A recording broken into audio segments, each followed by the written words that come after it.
Why does preserving the viability of probiotic bacteria in our food matter? Well, it's simple. Probiotic bacteria such as Lactobacillus rhamnosus and L. plantarum play a crucial role in our gut health and overall well-being. However, ensuring these bacteria remain viable in food products is a delicate and complex process. One method used to improve the viability of these bacteria is microencapsulation, a process that encases the bacteria in a protective layer. But how do we assess the viability of these encapsulated bacteria? Traditionally, the most common method is using plate count agar, yet this method has its limitations. It fails to provide reliable information about the intermediate state, the gray area between viable and dead bacteria. This is where a recent study steps in, optimizing a tetrazolium salt-based colorimetric method.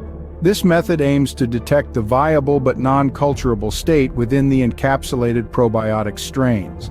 The process involved assessing the viability of the encapsulated bacteria after undergoing different spray drying conditions and then 2 months of storage at room temperature. The study found that the ability of the 2-lactic acid bacteria to reduce tetrazolium salts was dependent on several factors, such as the strains used, incubation time, and microencapsulation material. Interestingly, the loss of bacterial cultivability was species-specific and presented more issues during the processing phase than during storage. The researchers also discovered that an outlet temperature of between 73 to 75 degrees Celsius resulted in a higher level of viable but non-culturable state than at 68 to 69 degrees Celsius, particularly in maltodextrin and trehalose powders. In terms of the microencapsulation materials, whey protein emerged as the best carrier in preserving viable and culturable encapsulated bacteria after spray drying and during storage, proving more effective than sugar-based carriers. The key takeaway from this study is simple yet profound.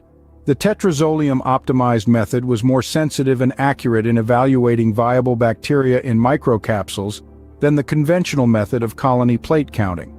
It also highlighted the high variability of colony-forming unit counts on Microencapsulation agar. So what does this mean? It suggests that this colorimetric technique could be a game-changer. It's a real-time, simple, cost-effective, and reliable alternative to culture-based methods in evaluating the efficiency of probiotic microencapsulation. The implications of this study could potentially reshape how we approach the preservation of probiotic bacteria in food, leading to healthier, more beneficial products on our shelves. It's a step forward in understanding the complex world of probiotics and their crucial role in our health.